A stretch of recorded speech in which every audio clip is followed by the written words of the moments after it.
Back to work, back to play.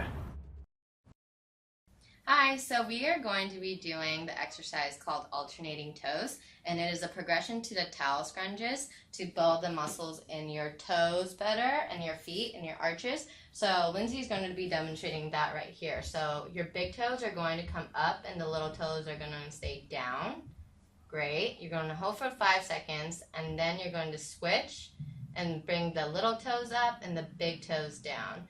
It is difficult. It is a very difficult exercise, so don't be discouraged if you aren't getting it right away. Just keep on practicing. Again, you're going to want to do about 20 reps, and at each one you're going to hold for 5 seconds. So again, it's going to be big toes up, all the other toes down, and then switch so that the big toes are down and the other toes are up, and hold for 5. And just keep trying that.